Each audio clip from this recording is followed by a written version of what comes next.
नमस्कार। संपूर्ण हिंदी स्पेशल एकमात्र YouTube channel Phephana Hindi classes पर आप सभी का स्वागत है। और इस चैनल पर आपको हिंदी के तीनों पक्षों व्याकरण, साहित्य व काव्य शास्त्र का गूढ़ अध्ययन करवाया जाएगा। तो बढ़ते हैं आज की क्लास की तरफ। और आज की क्लास में भी अपन देखते हैं वही टॉपिक संधि, परंतु उससे पहले दो शब्द। तो चलिए देखते हैं आज की क्लास के दो महत्वपूर्ण शब्द। तो सबसे पहले अपन पारिभाषिक शब्दावली के शब्द देखते हैं। तो पारिभाषिक शब्दावली में आज आपके सामने जो शब्द है वो शब्द है पहला तो प्रॉक्सी। देखिए इसको अपन इस प्रकार से ही लिख सकते हैं प्रॉक्सी, इस प्रकार से लिख सकते हैं। क्या होता है ये? देखिए इसको परोक्षी ही कहते हैं, परोक्षी। अब परोक्षी क्या होता है? देखिए ये दो शब्दों से मिलकर बना है। किस किस से? पर जोड़ अक्षी से, अक्षी से। अब पर का मतलब तो होता है अन्य या अलावा या दूर, और अक्षी का मतलब होता है आंख, यानी जो आंखों के सामने नहीं हो, आंखों से दूर हो, उसे अपन क्या कह सकते हैं? परोक्षी कह सकते हैं। देखिए सामान्य तौर पर हमारे आंखों से दूर या हमारे पीठ पीछे जो काम किया जाता है उसे अपन छद्म भी कहते हैं। तो इसका मतलब छद्म भी हो सकता है। इसे प्रतिपत्र भी कह सकते हैं, प्रतिपत्र। देखिए एक तो पत्र होता है मूलतः, और प्रति किसी के जवाब में जो भी पत्र तैयार किया जाता है किसी के बिना देखे, तो उसे क्या कहते हैं? प्रतिपत्र कहते हैं। तो ये रहा पहला शब्द जिसका शाब्दिक अर्थ होगा वैसे तो अपन इसको प्रॉक्सी बोलेंगे, परंतु शाब्दिक अर्थ परोक्षी, छद्म या प्रतिपत्र इसका हो जाएगा। दूसरे शब्द की यदि बात करें तो दूसरा शब्द आपके सामने है कोवारंटो। कोवारंटो, अब इसको अपन यूं भी लिख सकते हैं, को वारंटो।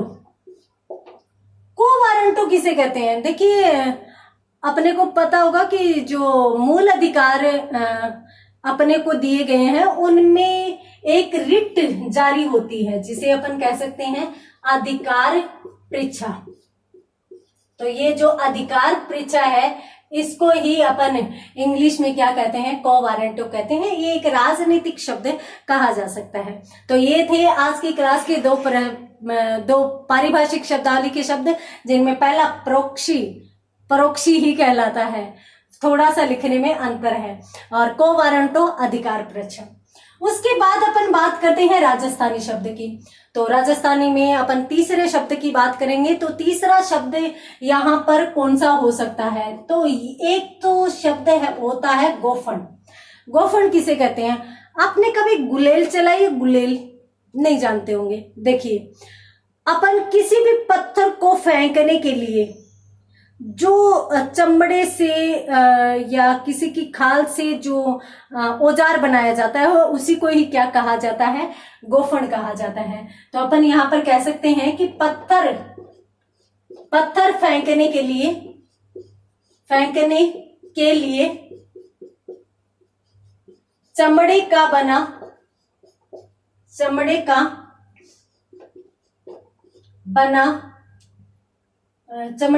अपन औजार कह सकते हैं, चमड़े का बना औजार। उसके बाद अपन बात करते हैं आगे। तो आगे आपके सामने एक शब्द है पिंडरा। इसे ही बटेवड़े भी कहते हैं। अब बटेऊ को तो मत समझ लेना आप। बटेवड़े कहते हैं गोबर सुखाने का स्थान, या फिर अपन यूं कहें गोबर थापने का स्थान। जो ऐसे ऐसे करके गोबर को किया जाता है उसको क्या कहते हैं? थापना। तो गोबर थापने के स्थान को ही अपन क्या कहते हैं? पिंडरा कहते हैं या बटेवड़े कहते हैं। तो ये रहे आज की क्लास के 4 शब्द। जल्दी से स्क्रीनशॉट लीजिए। उसके बाद अपन बढ़ेंगे अपने आगे वाले टॉपिक की तरफ, अपने मेन टॉपिक की तरफ है। तो यहाँ पर अपनों ने यूं देखा कि भाई प्रोक्सी यानी प्रॉक्सी कहलाएगा। और उसके बाद कोवारंटो यानी अधिकार परीक्षा। गोफन पत्थर फेंकने के लिए चमड़े का बना औजार या उपकरण कह सकते हैं अपन।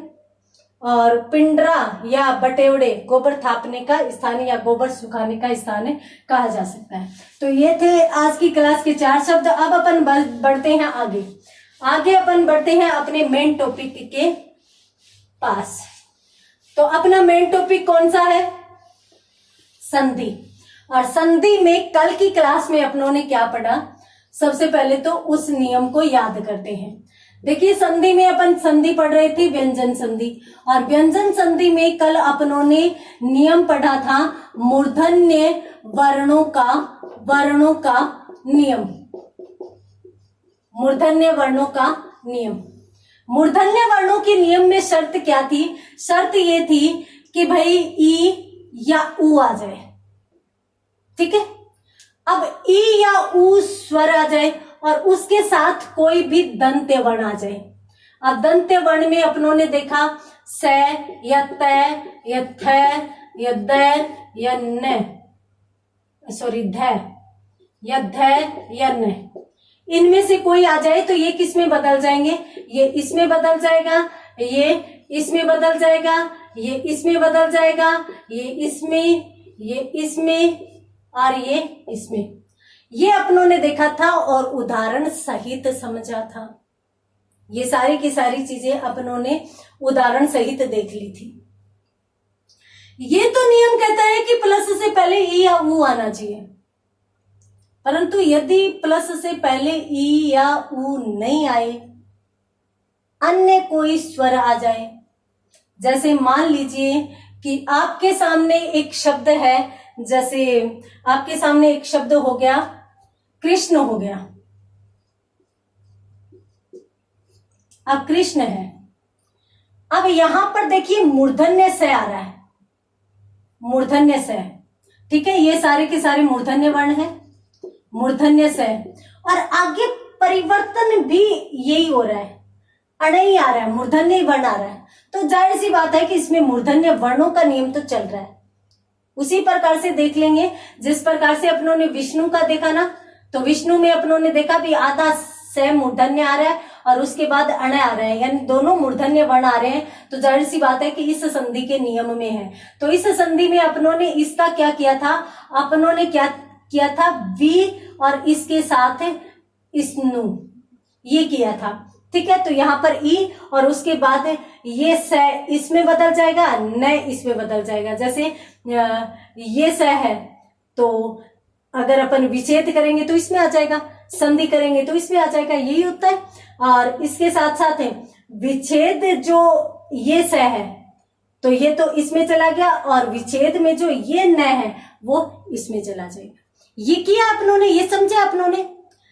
परंतु यहां पर ये जो विष्णु शब्द है, इसमें आधे स से पहले ई या ऊ आया है, और यही इस नियम की शर्तें हैं। जितने भी शब्द अपनों ने देखे हैं सबको याद कर लीजिए, विषम कर लीजिए, सुष्मिता कर लीजिए, कोई भी शब्द कर लीजिए। वहां पर क्या होगा कि भाई मूर्धन्य वर्ण जो आ रहा है उससे पहले या तो ई आएगा या ऊ आएगा। सुषुप्त देख लीजिए, युधि स्थिर देख लीजिए, युधि जोड़ स्थिर है तो यानी वहां पर भी ई है। सुषुप्त में सु यानी ऊ स्वर है, ऊ स्वर के बाद मूर्धन्य वर्ण आए हैं। यानी सब नियमों में मूर्धन्य वर्णों के तुरंत पहले ई या ऊ आएंगे, क्योंकि नियम कौन सा काम कर रहा है? ई या ऊ वाला। अब इसमें तो मूर्धन्य वर्ण आ रहे हैं परंतु ई ऊ तो नहीं है, तो अपन क्या करेंगे? इन शब्दों का विच्छेद कैसे करेंगे? तो ये एक अपवाद इस नियम का हो सकता है। कहीं भी ऐसा शब्द आ जाए कि भाई मूर्धन्य वर्ण आ रहे हो और मूर्धन्य वर्णों से पहले ई या ऊ स्वर नहीं आ रहे हो, तो अपन इनका विच्छेद कैसे करेंगे? अपन इनका विच्छेद इस प्रकार से करेंगे। देखिए, ये जो आधा स है इस तक का प्लस से पहले, जबकि अपन स को प्लस के बाद ले जा रहे थे। अब अपन क्या करेंगे? प्लस से पहले ये कर लीजिए कृष, और इसको उसी नियम के अनुसार यदि विच्छेद कर रहे हैं तो किस में चला जाएगा, न में चला जाएगा, और दोनों की संधि कर रहे हैं तो अण में चला जाएगा। यानी यहां पर अपन क्या करेंगे, कृष जोड़ न की संधि क्या करेंगे, कृष्ण करेंगे, ये करेंगे। और इसकी विच्छेद ही पूछा जाता है, संधि नहीं पूछी जाती, क्योंकि संधि में तो सीधा का सीधा शब्द आया है और संधि तो व्यंजन दिख रही है, तो संधि नहीं पूछी जाएगी, विच्छेद पूछा जाएगा कि भी कृष्ण का सही विच्छेद क्या होगा। तो इस प्रकार का शब्द आ जाए तो जो आधा वर्ण आ रहा है ना, उस तक के वर्ण अपने को प्लस से पहले लिखना है, इतना ही काम करना है। बाकी ये जो परिवर्तन अपन करते आए हैं उसी प्रकार से कर देंगे। मान लीजिए आपके सामने एक शब्द है, देखिए एक शब्द है आपके सामने उत्कृष्ट। अब उत्कृष्ट शब्द है, अब यहां पर देखिए मूर्धन्य वर्ण का आ रहा है, मूर्धन्य वर्ण एक तो ट ये आ रहा है, ट आ रहा है, और एक ये आधा स आ रहा है, ठीक है। अब आधा स से पहले देखिए कहीं भी ई या ऊ नहीं है, तो ई या ऊ नहीं है तो अपन संधि करते समय क्या करेंगे, बस इतना सा काम करेंगे, यहां तक को प्लस से पहले और उसके बाद को प्लस से बाद में। तो टैग किसका बनता है, तय का बनता है। ये लीजिए, उत्कृष्ट जोड़ तय की संधि ही क्या बनती है, उत्कृष्ट बनती है।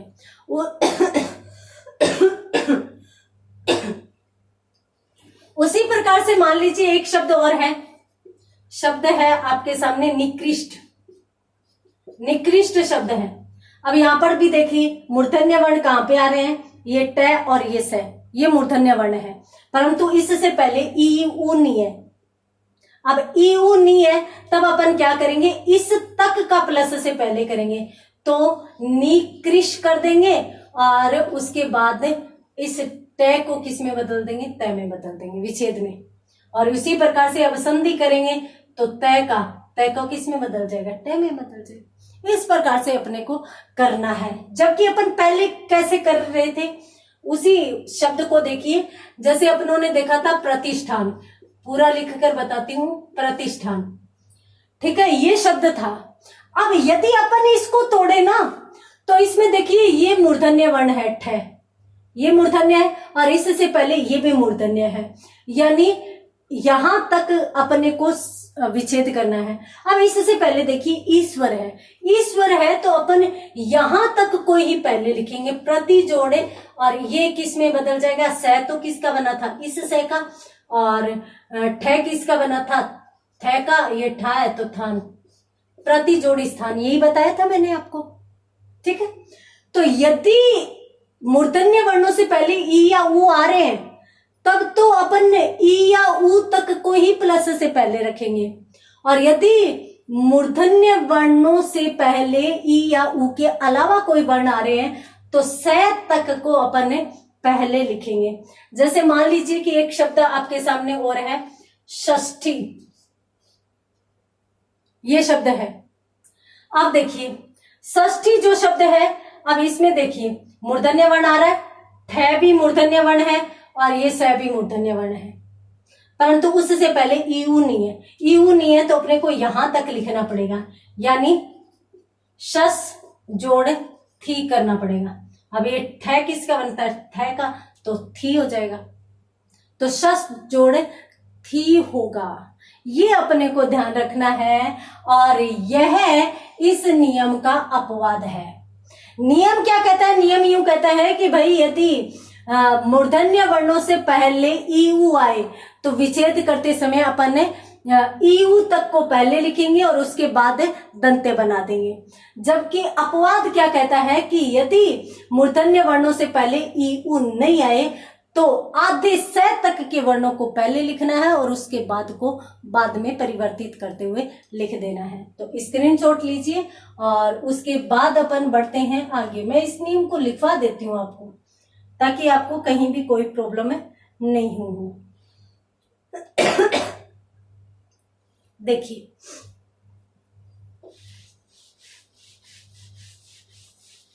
अपन इसको लिख भी लेंगे। नोट लगा कर लिखिए।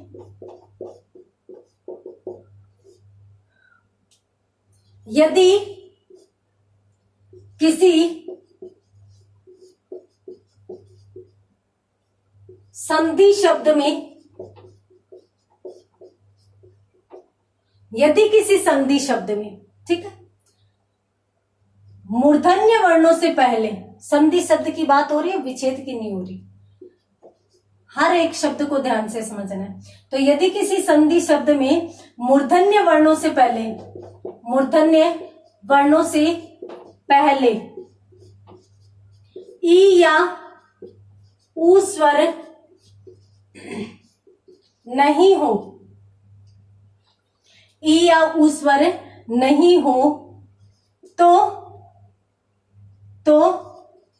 वहां पर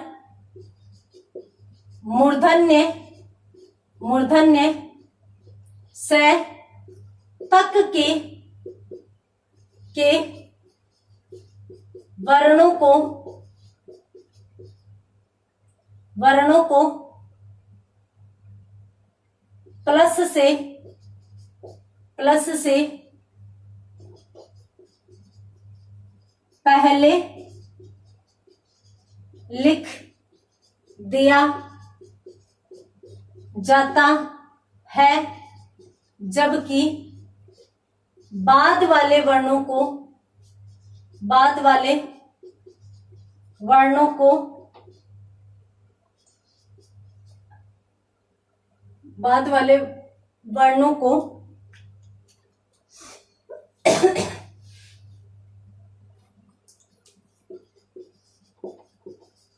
परिवर्तित करते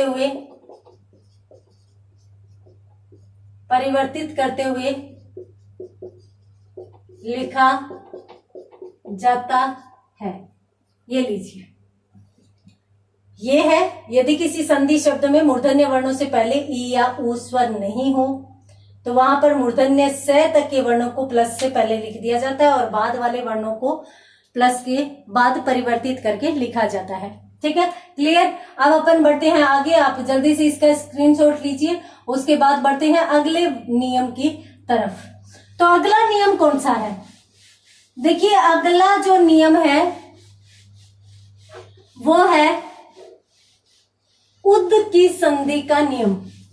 ध्यान में रखना, तय या दय की संधि का नियम अलग है और उद की संधि का नियम अलग है।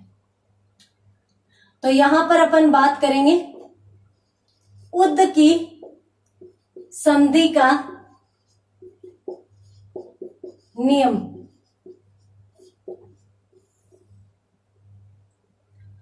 क्या कहता है उद की संधि का नियम? कहता है कि भाई यदि उद आ जाए और उसके बाद स्था आ जाए या स्थान आ जाए या स्तंभ आ जाए या स्थिति आ जाए, इनमें से कोई भी वर्ण आ जाए तो अपन उद को उत में बदल देंगे। क्लियर है? इतना सा परिवर्तन करना है। इसके साथ साथ इधर तो इतना सा परिवर्तन करना है और यहां पर वो चीज भी याद रखना। देखिए, विच्छेद में तो उद ही शुद्ध माना जाएगा, कभी भी उत नहीं किया जाता। ये चीज आपको ध्यान में रखनी है। विच्छेद में कभी भी, मैंने आपको बताया भी था 4 वर्ण थे, उद, तद, शरद, मृद। तो विच्छेद करेंगे, प्लस से पहले लिखेंगे तब तो उद ही लिखा जाएगा। हाँ, संधि करने के बाद आप इसका उत बना सकते हो, यानी द का तय बना सकते हो। एक तो परिवर्तन ये करना है, यानी आपको क्या करना है? उद का उत बनाना है। एक परिवर्तन इधर करना है और इधर क्या करना है? ये जो से आ रहे हैं, चारों शब्दों में आधे से आ रहे हैं, उस आधे से का लोप वहां पर करना है। ठीक है, तो ये करना है, उद का तो उत बना देना है और आगे के चारों शब्दों में जो पहले पहले स है इनका लोप कर देना है। ये दो ही परिवर्तन करने हैं, बाकी किसी में कोई भी परिवर्तन नहीं करना। और मैं इसलिए बता रही हूं क्योंकि एक बार शब्द पूछा गया था, कौन सा पूछा गया था, उत्तम। विच्छेद क्या होगा? तो अपन एक बार इस शब्द को छोड़ते हैं, अपन इन्हीं शब्दों को समझते हैं, ये अपने आप आपके सामने आ जाएगा। अब देखिए पहला शब्द है उद जोड़ स्था, ये शब्द है, ठीक है। अपने को क्या करना है, उद को तो उत बना देना है, बना दिया। इसका क्या करना है, स का लोप करना है। अब अपने को क्या करना है, इसका तो अपनों ने बना दिया उत, तो ये आ गया, और उसके बाद स का अपनों ने लोप कर दिया, बचा क्या, था, शब्द बन गया उत्था। ये लीजिए, इस प्रकार से अपने को नियम करने हैं या अपने को शब्द बनाने हैं। उसी प्रकार से मान लीजिए एक शब्द है उद जोड़ स्थान, ठीक है। अब अपने को उद का तो क्या करना है, उत करना है, ठीक है। इस स का क्या करना है, लोप करना है, बाकी कोई परिवर्तन करना नहीं है। तो उ आधा तय और स का लोप कर दिया, बचा क्या, थान। उत्थान शब्द किस प्रकार से बनता है, इस प्रकार से उद जोड़ स्थान का उत्थान बनता है। और उत्थान अपन हमेशा प्रयोग में लाते हैं, ये नहीं पता शब्द आया कहां से और बना कैसे। अब तीसरा शब्द देख लीजिए, शब्द है आप अपने सामने उद जोड़ स्तंभ, ये शब्द है, ठीक है। अब अपने को यहां पर क्या करना है, उद का तो उत बना देना है, बना दिया। आगे अपने को क्या करना है, इस स का लोप कर देना है, ये काम करना है अपने को। अब अपन क्या करेंगे, यहां पर उ जो तय है उसको तो अपन इस प्रकार से लिख देंगे उत, ठीक है। आगे स का अपनों ने लोप कर दिया, तो आगे कौन आ गया, तय आधा मैं भय, उत्तम शब्द बन गया। तो इस प्रकार से शब्द बनते हैं, उत्तम शब्द यहां पर बना। एक पर शब्द और बना है, उसको भी अपन और देख लेते हैं, उद जोड़ स्थिति। आप देख लीजिए, उद आया है और उसके साथ ही स्थिति आया है, तो अपन क्या करेंगे, ये चार ही शब्दों का नियम है भाई, कहीं आप यूं समझो कि और किसी का नहीं, बस चार ही शब्दों का नियम है। इन्हीं चार शब्दों के साथ ये नियम रहेगा, बाकी किसी के साथ कोई नियम नहीं रहेगा। जिस प्रकार के वर्ण जुड़ेंगे उसी प्रकार का नियम है, हो जाएगा। तो उद को तो अपन किस में बदल देंगे, उत में बदल देंगे। इस स का क्या कर देंगे, लोप कर देंगे। अब अपनों ने इसका तो बना लिया उत, और आगे क्या बचा, थिति, उत्थिति शब्द बन गया, ठीक है। ये स निकाल दिया तो थिति बचा, थिति को अपन ने जो के त्यों लिख दिया। ये लीजिए, इस प्रकार से शब्द यहाँ पर बनेंगे। यानी ये जो शब्द था, ये जो नियम था, वो कौन सा नियम था, उद वर्णों का नियम। और उद वर्णों के नियम में उद के साथ चार शब्द यदि कहीं पर आ जाए तो इन चारों शब्दों में अपने को दो परिवर्तन करने हैं, उद को तो उत में बदल देना है और इसके साथ साथ स का लोप कर देना है। तो जल्दी से स्क्रीनशॉट लीजिए, उसके बाद बढ़ते हैं अपन अगले नियम की तरफ।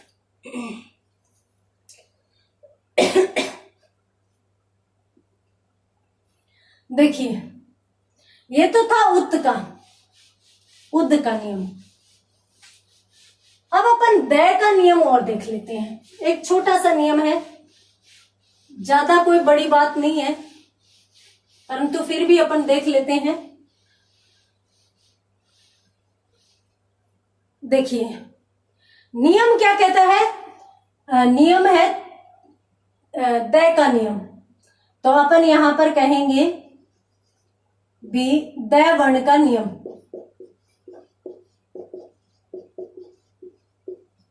दय वर्ण का नियम क्या कहेगा ये दय वर्ण?